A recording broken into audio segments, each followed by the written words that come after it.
Assalamualaikum warahmatullahi wabarakatuh. Salam sehat dan bahagia buat kita semua. Yang terhormat Bapak Ibu Penguji UKIN PPG dalam jabatan Angkatan 3 tahun 2023. Perkenalkan, saya Kaspia, mahasiswa PPG dalam jabatan Angkatan 3 tahun 2023 dengan NIM 10190230151. Program studi biologi di LPTK Universitas Hairun Ternate, Provinsi Maluku Utara.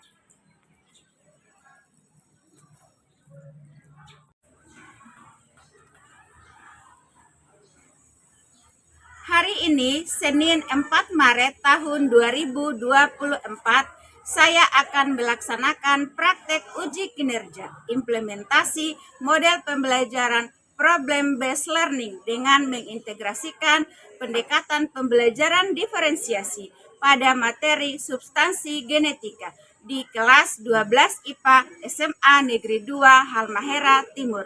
Berikut video pembelajaran yang saya lakukan. Selamat menyaksikan.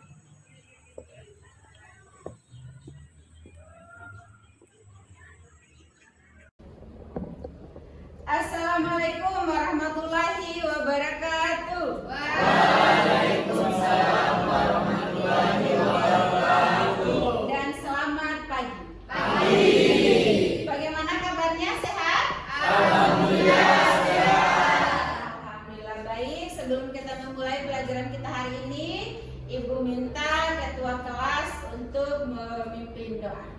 Ketua kelasnya, silakan. Duduk siap, Rak. Teman-teman, sebelum memulai pelajaran pada pagi hari ini, marilah kita berdoa menurut agama dan kepercayaan kita masing-masing. Berdoa dipersilakan. Berdoa selesai. Hari ini hadir semua? Hadir. Wah, luar biasa. Berikan aplaus. Alhamdulillahirrahmanirrahim, hadir semuanya, dan mudah-mudahan proses belajar kita hari ini bisa berjalan lancar. Amin. Baik, seperti pembelajaran kita di pertemuan sebelumnya, pada hari ini juga kita akan menggunakan aplikasi ClassPoint. Silakan dibuka handphonenya masing-masing, kemudian buka browser, ketik ClassPoint app. ClassPoint app, masukkan kode kelasnya, ini ada 68374.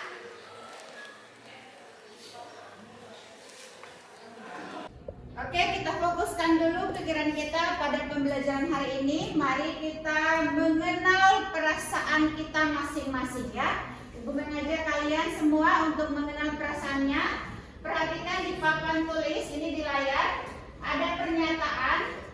Hari ini saya merasa senang, bersemangat dan antusias. Kemudian hari ini saya merasa kurang bersemangat. Hari ini saya merasa lelah. Ada 3 pernyataan. Silakan kalian jawab dengan cara mengirimkan gambar sesuai dengan perasaan yang dirasakan hari ini melalui handphonenya masing-masing. Oke, silakan dikirimkan. Kirimkan gambarnya sesuai dengan perasaannya hari ini.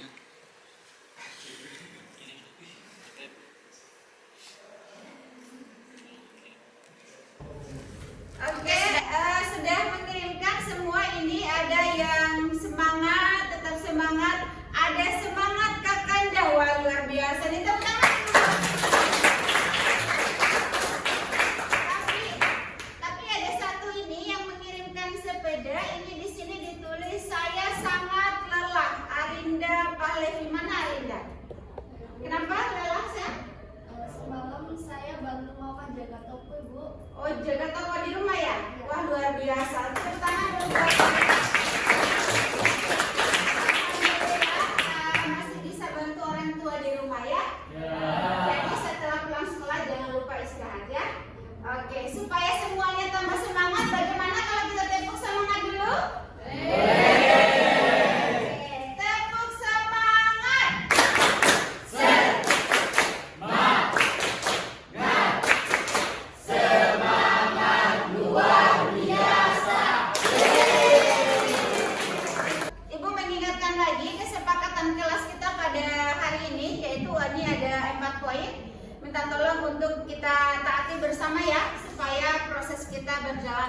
baik dan lancar.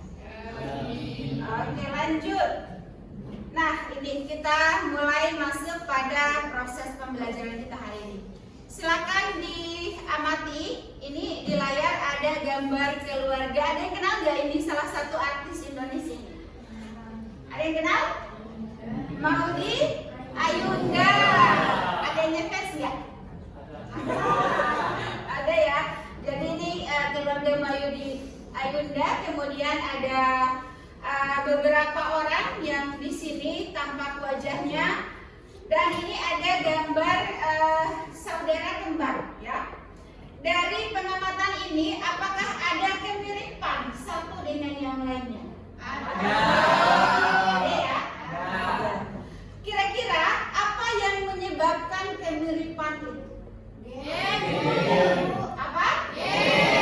Iya, benar sekali. Jadi yang menyebabkan kemiripan ini adalah adanya gen yang diturunkan dari ayah ataupun ibu dari kita ataupun manusia, ya. Oke, penasaran nggak bagaimana ini bisa terjadi? Penasaran ya? Oke, baik.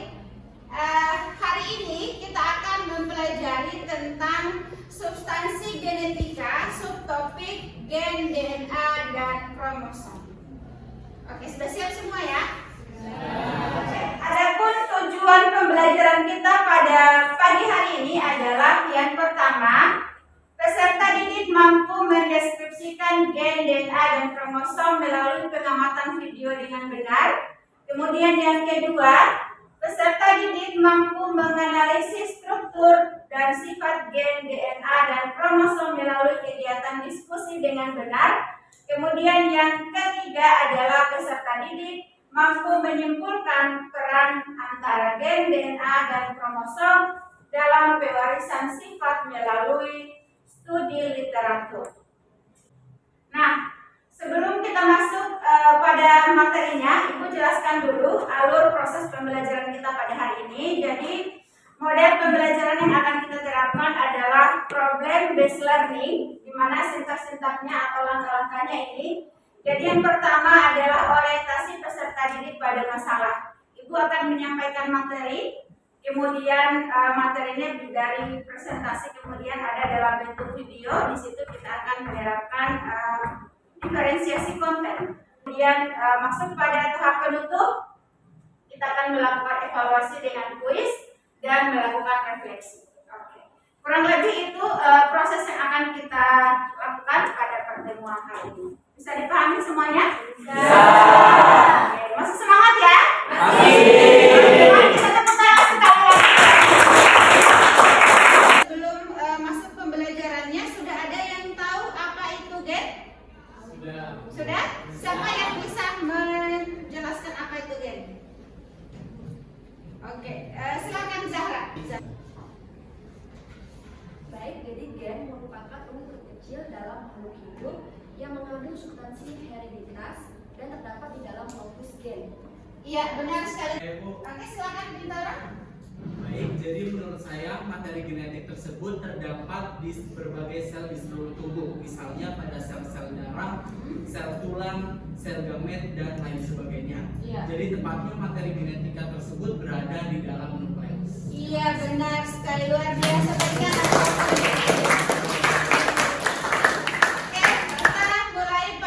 materinya hari ini. Bisa diperhatikan di layar, ini ada dari definisi gen, DNA, dan kromosom. Mari kita lihat apa itu gen. Gen merupakan unit terkecil dari suatu makhluk hidup yang mengandung substansi genetika atau substansi hereditas, terdapat di dalam lokus. Jadi maksudnya lokus ini adalah tempat gen itu sendiri. Bisa dipahami? Selanjutnya ada DNA. DNA ini berperan sebagai pembawa informasi genetik dari satu generasi ke generasi yang lain. DNA sendiri ini merupakan polimer besar yang tersusun atas unit-unit yang disebut dengan nukleotida. Oke, kita lanjut. Kromosom. Kromosom ini adalah suatu struktur makromolekul yang tersusun atas asam nukleat yang merupakan DNA atau RNA dan protein. Kemudian kromosom ini merupakan bagian penting dari inti sel yang berfungsi sebagai pembawa sifat pada keturunan. Ini definisinya. Jadi ketiga bagian ini antara gen, kemudian DNA dan kromosom ini adalah substansi genetika atau bisa disebut juga dengan materi genetika. Dari yang misalnya nih ibu coba gambarkan. Ibu ambil sebagian potongan kromosom ini. Ibu ambil ke bagian sini, misalkan ini ibu rentangkan. Nah, bagiannya ini adalah tersusun dari DNA. Ini supaya dipahami nih bagaimana itu posisinya gen, bagaimana posisinya DNA dan kromosom ya. Jadi ini adalah kromosomnya, kemudian kromosom ini tersusun atas DNA. Ibu bagi misalkan ini ibu ambil satu potongan di bagian ke sini. Nah, ini DNA ini tidak semua bagian DNA ini itu adalah gen, tetapi hanya bagian-bagian yang akan mengkode sifat. Oke, bisa dipahami? Bisa. Jadi bagian-bagian dari DNA ini yang tugasnya mengkode sifat itu adalah bagian gen, ya. Jadi secara keseluruhan kromosom dulu, bagian dari kromosom itu adalah DNA. Kemudian bagian DNA yang mengkode sifat itu adalah gen. Oke, bisa dipahami? Bisa. Oke, kita lanjut ya. Tubuh kita atau tubuh manusia itu tersusun atas sel-sel ya. Di dalam sel ini ada kromosom. Ada apa? Ada kromosom. Kemudian bagian dari kromosom itu adalah DNA.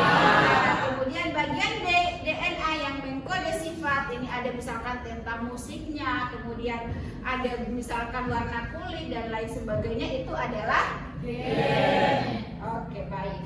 Kita lanjut ya.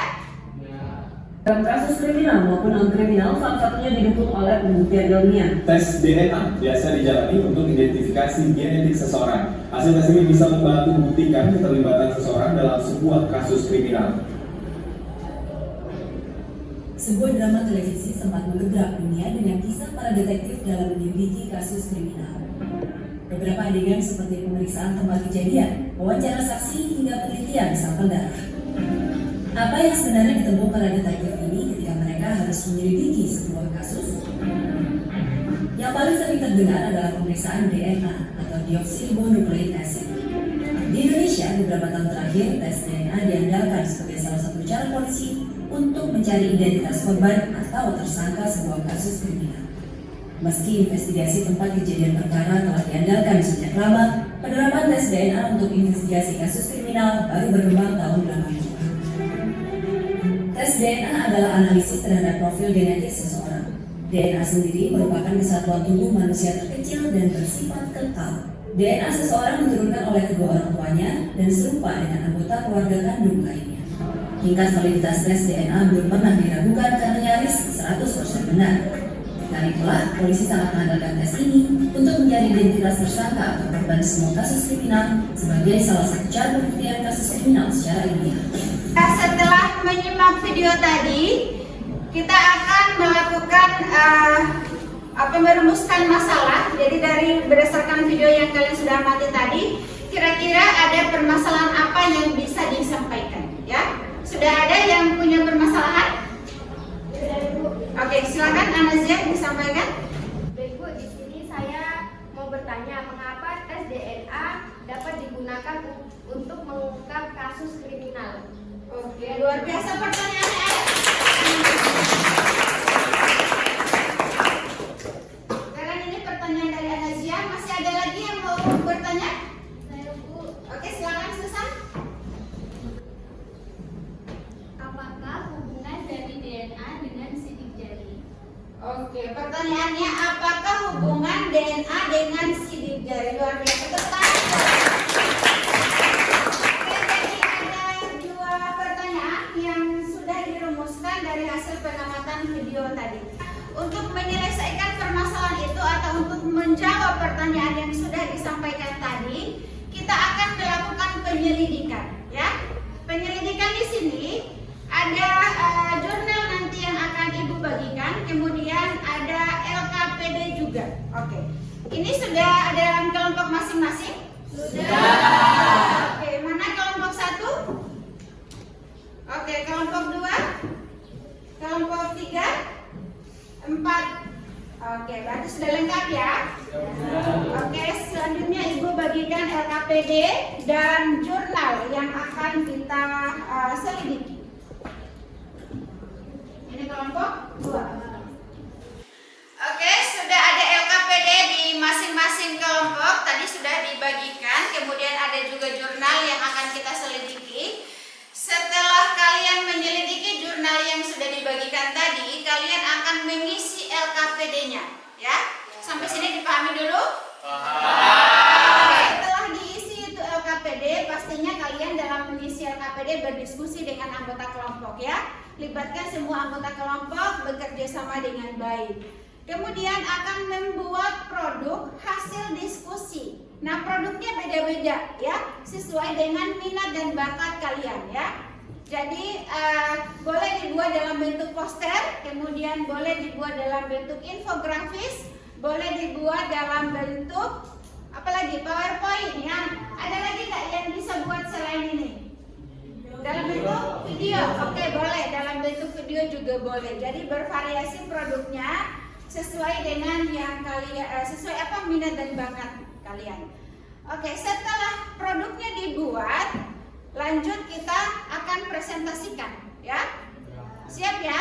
Siap. Oke, silakan dikerjakan.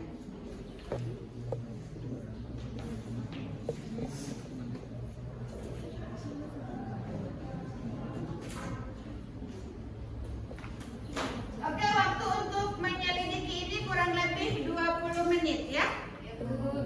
Ya, Bu. Hah? Iya. Untuk kesimpulan dan refleksi itu semua ya. Semua kelompok membuat kesimpulan dari apa yang sudah dibahas.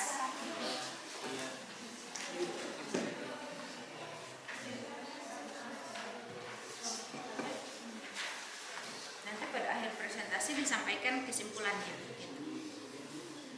Kan setelah presentasi nih toh, setelah presentasi materi-materinya dipresentasikan, pasti kalian menyimpulkan dari apa yang kalian sudah bahas tadi gitu. Ya. Oke? Mantap. Oke. Kelompok keempat? Sudah. Oke, kalau sudah selesai semuanya berarti waktunya kita presentasi. Siap? Siap.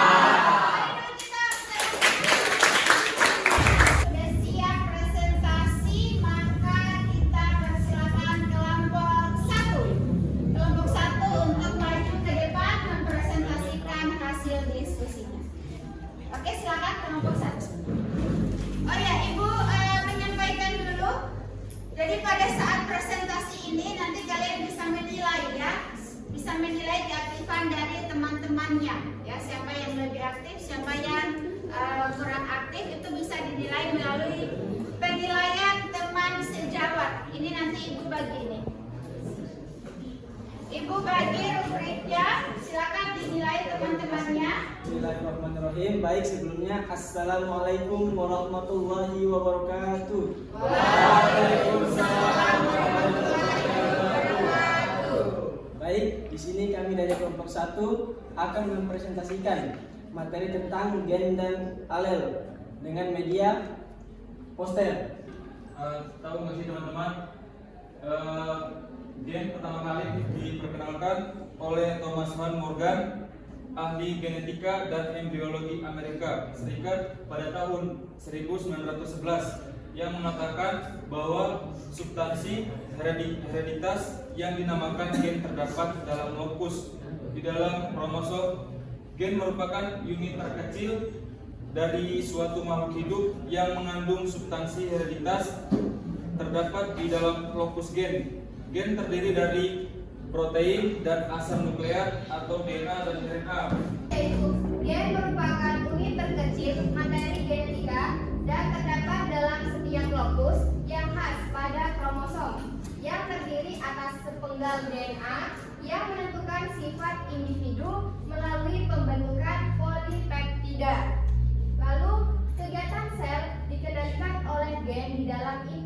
Pengendalian ini dilakukan dengan menyusun materi tertentu yang sesuai dengan kolagen untuk membentuk suatu rantai asam amino atau polipeptida tadi. Sekian dari saya kembalikan ke moderator.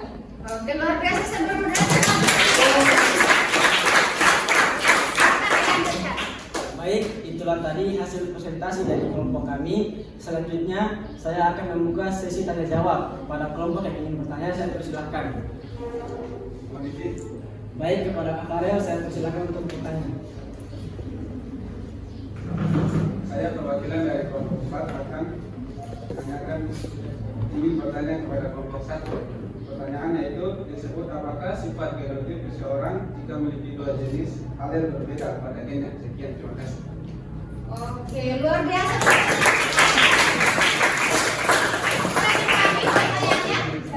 Oke, silakan. Baik, terima kasih kepada Kak Farel atas pertanyaannya. Di sini dari kelompok kami, saya persilakan kepada Kak Rindi untuk menjawab pertanyaan dari Kak Farel.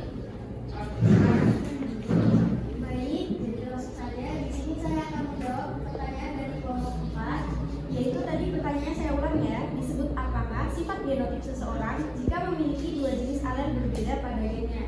Nah, jadi individu yang memiliki 2 jenis alel yang berbeda dikatakan heterozigot, sedangkan yang memiliki alel sama itu dikatakan homozigot. Nah, jawabannya saya kembalikan lagi pada moderator. Ya, betul saja. Selanjutnya, apakah masih ada pertanyaan lagi? Masih ada pertanyaan untuk kelompok 1? Ya. Cukup ya? Cukup. Kita berikan aplaus dulu. Baik, jika sudah tidak ada lagi, saya tutup. Lebih dan kurangnya saya mohon maaf. Wabillahi taufiq wal hidayah. Wassalamualaikum warahmatullahi wabarakatuh. Waalaikumsalam warahmatullahi wabarakatuh. Baik, sebelumnya mohon perhatian untuk teman-teman. Assalamualaikum warahmatullahi wabarakatuh. Waalaikumsalam warahmatullahi wabarakatuh. Jadi di sini kami dari kelompok 2 akan mempresentasikan materi yang berjudul DNA dan RNA. Dan di sini kami memilih untuk menggunakan metode video. Agar lebih jelasnya, marilah kita lihat videonya. Oke, kita simak videonya ya.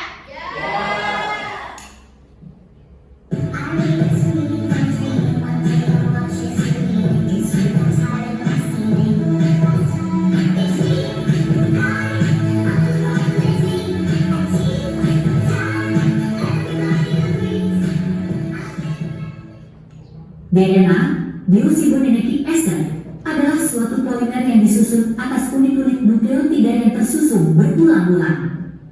Dan DNA berperan pembawa informasi genetik dari satu generasi ke generasi lainnya. RNA, ribonucleic acid, adalah polinukleotida, namun ukurannya jauh lebih pendek dari DNA dan terdiri atas satu rantai, single helix. Struktur DNA terdiri dari 1. DNA tersusun atas banyak nukleotida, polinukleotida. 2.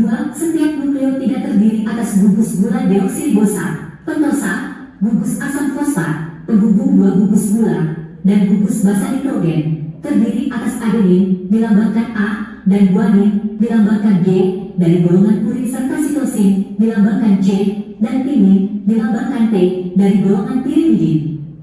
3. Dalam rangkaian DNA, sitosin selalu dihubungkan pada guanin oleh 3 ikatan hidrogen. Sedangkan adenin dihubungkan dengan timin membentuk 2 ikatan hidrogen.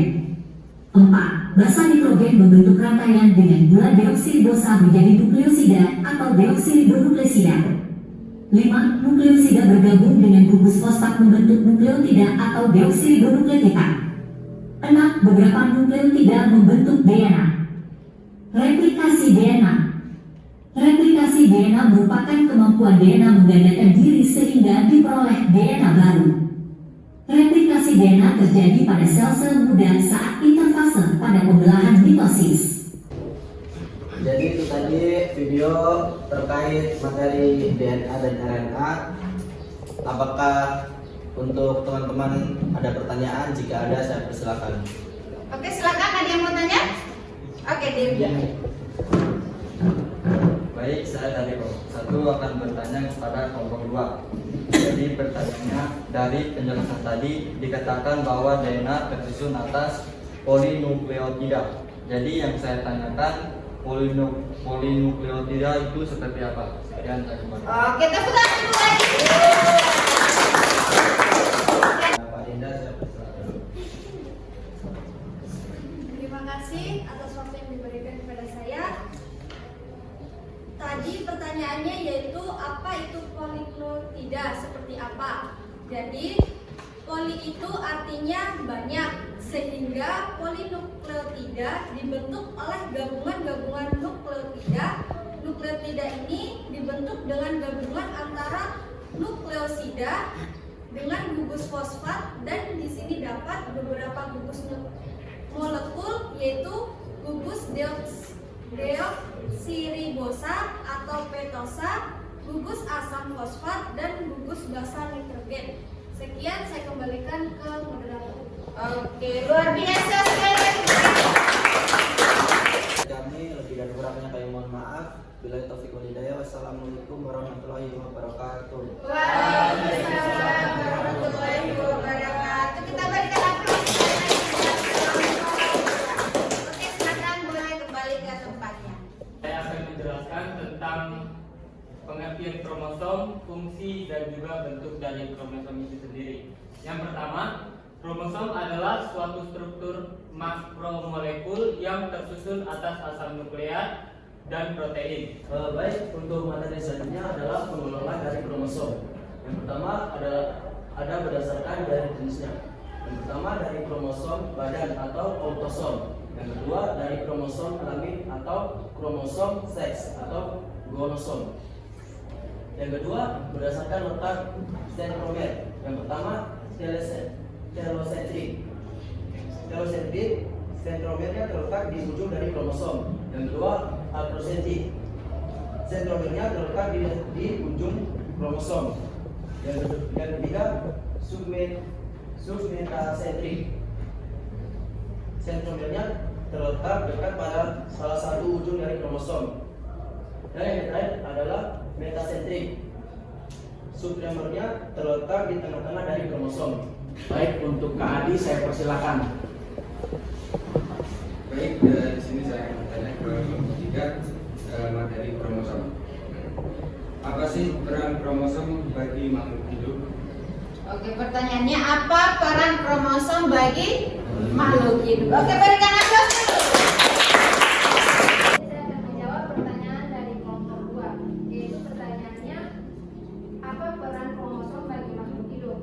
Jadi peran kromosom pada makhluk hidup yaitu bertanggung jawab pada pemisahan DNA dan jumlah yang sama dan memastikan bahwa keturunan membawa sifat dari kedua orang tua pada setiap pembelahan sel. Mungkin itu saja yang dapat saya sampaikan. Saya kembalikan ke moderator. Oke, luar biasa. Mungkin itu saja paparan materi dari kelompok kami. Kurang lebihnya kami mohon maaf. Wabillahi taufiq wal hidayah. Wassalamualaikum warahmatullahi wabarakatuh. Waalaikumsalam warahmatullahi wabarakatuh. Perkenalkan, saya Witor Ramansyah dari kelompok 4 akan menjelaskan materi tentang kode genetik. Baik, mungkin dari teman-teman ada yang sudah tahu apakah itu kode genetik? Belum ya pastinya. Jadi kita simak bersama-sama. Jadi pengertian dari kode genetik. Kode genetik adalah cara pengkodean urutan nukleotida pada DNA atau RNA untuk menentukan urutan asam amino pada saat sintesis protein. Atau kode genetik adalah kode-kode yang menentukan macam protein yang akan dibuat. Nah, bisa dilihat pada gambar yang berada di samping, yaitu ada GCU, ACG, dan GAG itu adalah bagian dari kode genetik. Di sini adalah tabel kode genetik asam amino. Bagaimana cara membaca tabel? Yaitu kita melihat dari bagian kiri dahulu. Kan sudah diketahui dan dijelaskan oleh Kak Bintoro sebelumnya. Kode interpret dalam kode genetik yaitu ada G, A, C, dan U. Nah, cara bacanya kita membaca dari kiri dari sini. Nah, ini disebut sebagai bahasa pertama. Nah, selanjutnya pada barisan atas ini ada kode triplet juga, nah disebut dengan bahasa kedua. Lalu yang bagian sebelah kanan disebut bahasa ketiga. Nah, selanjutnya itu ada kodon AUG yang berfungsi menandai awal proses atau bisa disebut sebagai start codon. Nah, yang tadi yang disebutkan itu kan sebagai start codon. Nah, AUG disebut sebagai start codon. Oke, sekian materinya, saya kembalikan ke moderator. Oke, terima kasih. Dari kelompok 3 akan bertanya ke kelompok 4. Apa yang terjadi jika ada kesalahan dalam penerjemahan kode genetik? Untuk kasusnya dipersilakan. Baik, terima kasih atas waktu yang telah diberikan. Saya akan menjawab pertanyaan dari kelompok 3, yaitu apa yang terjadi jika ada kesalahan dalam penerjemahan kode genetik. Nah, jika terjadi kesalahan dalam penerjemahan kode genetik, maka asam amino dan protein yang dihasilkan akan berbeda dengan seharusnya. Perbedaan ini dapat berpengaruh ke sifat fenotip pada makhluk hidup tersebut. Sekian jawaban yang dapat saya berikan. Saya kembali. Oke, berikan aplaus. Mohon maaf jika ada kesalahan, saya juga sebagai moderator juga banyak kurangnya. Baik, terima kasih. Assalamualaikum warahmatullahi wabarakatuh. Waalaikumsalam warahmatullahi wabarakatuh. Semuanya sudah melakukan proses presentasi tadi. Jangan lupa tadi untuk mengambil penilaian ya. Menilai teman-temannya tadi dari proses diskusi dan proses presentasi tadi. Siapa yang bisa memberikan kesimpulan? Oke, silakan Alfi. Terima kasih atas kesempatan yang diberikan kepada saya. Di sini izinkan saya untuk menyimpulkan materi keseluruhan pada pagi hari ini. Ya, jadi kesimpulan materi keseluruhan pada pagi hari ini adalah gen, DNA, dan kromosom adalah materi genetik karena bertanggung jawab terhadap pewarisan sifat-sifat genetik dari induk pada keturunannya. Hubungan gen, DNA, dan kromosom dalam pewarisan sifat adalah gen merupakan bagian dari DNA karena segmen DNA membentuk gen, dan selanjutnya gen-gen terangkai membentuk kromosom. Pewarisan sifat terangkai membentuk pewarisan sifat melibatkan penyalinan sifat-sifat dari sel kelamin jantan dan sel kelamin betina ke keturunan mereka. Sekian dari saya. Terima kasih. Iya, luar biasa banyak. Yang mau memberikan tambahan kesimpulan terkait dengan rumusan masalah yang di awal tadi, ya? Sudah ditemukan ya? Ada yang bisa menyampaikan? Oke, silakan Arsil. Jadi di sini saya mau menyimpulkan bahwa tes DNA itu dapat digunakan untuk mengungkapkan kasus kriminal atau kecelakaan yang terjadi apabila kejadian kecelakaan itu sulit diidentifikasi secara visual. Contohnya pada korban kebakaran yang identifikasinya itu akan sulit apabila melalui identifikasi secara visual. Hubungan DNA dengan sidik jari adalah sidik jari dan DNA yang tertinggal di tempat kejadian perkara merupakan sumber bukti yang sangat baik. Asam deoksiribonukleat asid atau DNA itu kan memiliki pengaruh pada ujung jari kita, sehingga itu berpengaruh kepada setiap orang dan setiap orang memiliki DNA dan sidik jari mereka yang berbeda-beda. Jadi bisa acuan untuk menemukan pelaku atau korban tersebut. Masya Allah, luar biasa. Alhamdulillah sudah disampaikan tadi kesimpulannya dari Alfi, kemudian dari Arsil, dan rumusan masalah yang kita kemukakan di awal tadi juga sudah terjawab ya.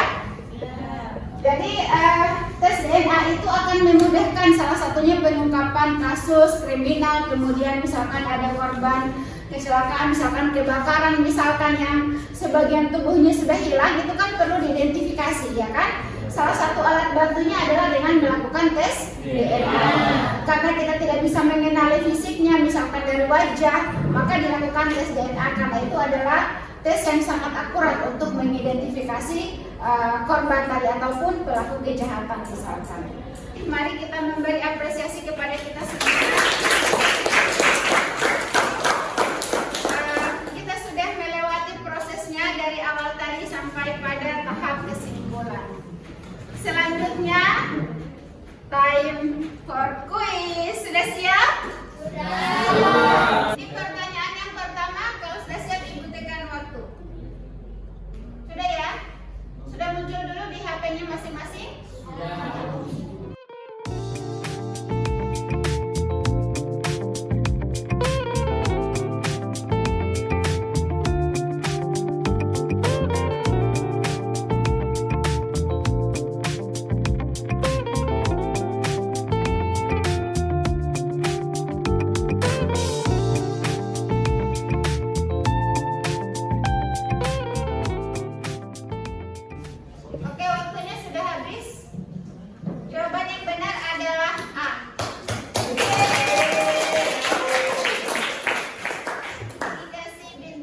terbanyak?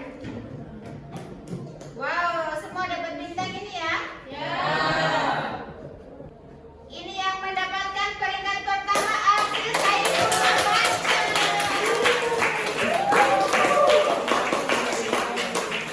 Anastasia, kemudian Lailatul Zara. Yang lainnya jangan berkecil hati, terus semangat belajarnya. Insya Allah nambah lagi bintangnya ya. Amin. Amin. Sekali lagi berikan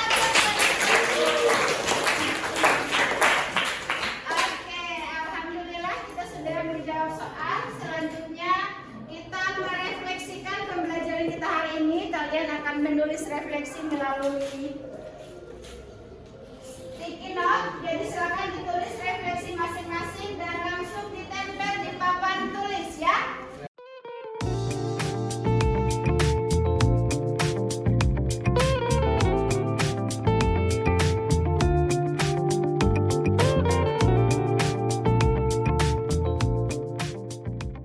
Baik, di sini saya akan membacakan refleksi tentang materi pada hari ini. Menurut saya materi pada hari ini sangat menyenangkan dan seru, dan juga terdapat dalam pembahasan hari ini terdapat teknologi yang memudahkan kita untuk mengetahui materi dengan baik dan jelas. Oke, luar biasa. Alhamdulillah pembelajaran kita hari ini sudah selesai. Silakan dikumpulkan LKPD-nya yang sudah diselesaikan tadi. Mana LKPD-nya? Sudah semua ini ya? LKPD yang ini yang begini LKPD tadi yang ibu bagikan. Ini di pertemuan depannya kita akan lanjut ke materi sintesis protein ya. Sekali lagi terima kasih. Mari kita beri aplaus untuk kita semua. Baiklah, kita tutup pembelajaran kita hari ini dengan mengucapkan hamdalah alhamdulillahirabbil alamin. Mohon maaf atas segala kekurangan dari ibu ya. Selamat melanjutkan pelajaran yang berikutnya. Demikian dari ibu. Billahi taufiq wal hidayah. Wassalamualaikum warahmatullahi wabarakatuh.